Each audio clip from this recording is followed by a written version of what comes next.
audible? Hi, afternoon everybody. I'll take you through a little bit of the setup that we have for clean technology in India and the environment.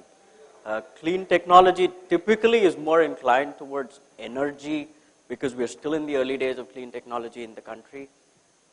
Today, India is the 5th largest power producing country. At the same time, we still have about 12 to 13% of deficit, so we are still very, very hungry on power. We're poised to become the 3rd largest power producing company in the world. The rate at which the economy is growing, at the same time, the rate at which new power generation companies are coming up, we could probably land in a very, very critical situation where the deficit is much more than we can service. Now, this is exactly the challenge that we have as a country. Clean tech has the potential to basically ensure that both of these goals are met. That is growth as well as taking care of the power deficit. Now, environmentally, hydropower is doing very, very well.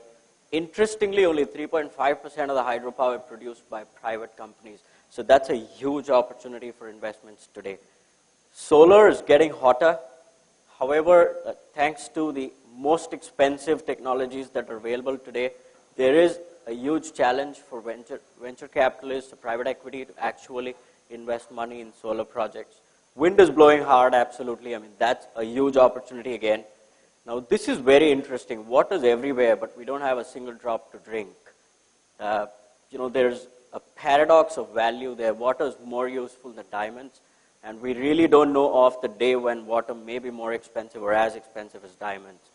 Waste to energy picking up, there is a huge potential of that too, which could clean up a lot of our dirty cities that we have here.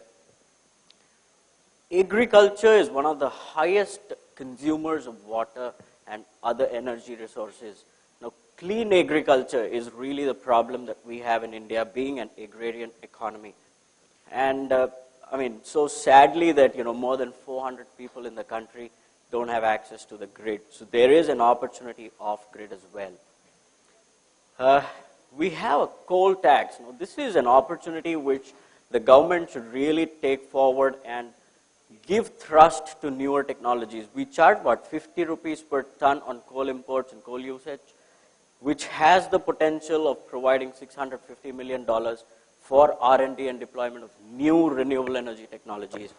So the question is whether it's really happening, and very simply, it's really not.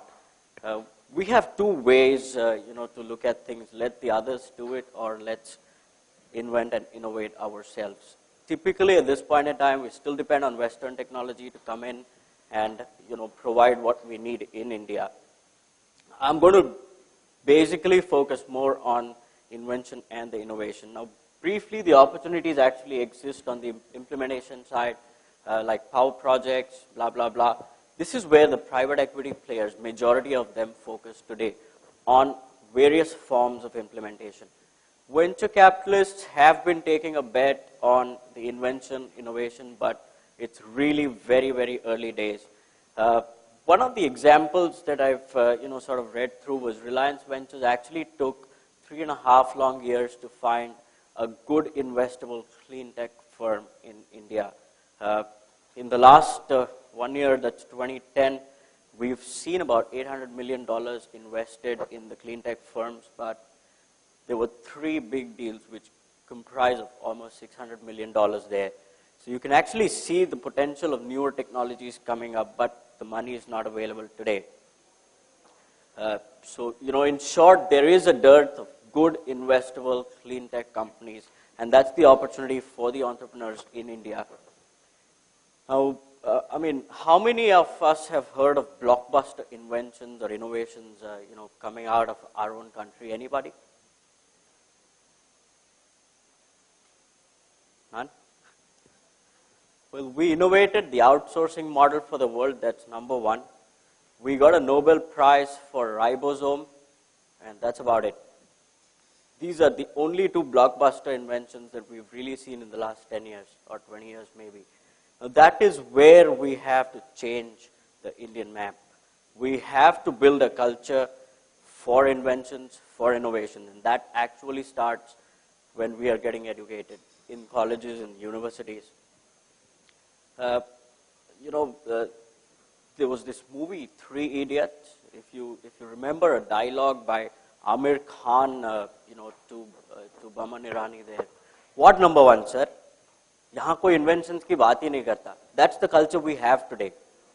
And that needs to change at extremely basic level.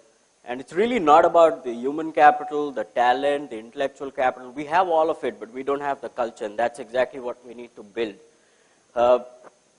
PEs, tend to enter at attractive size, where the ROIs are pretty well stable, so that they can make money over a period of 3 to 5 years. That's the kind of holding horizon they have.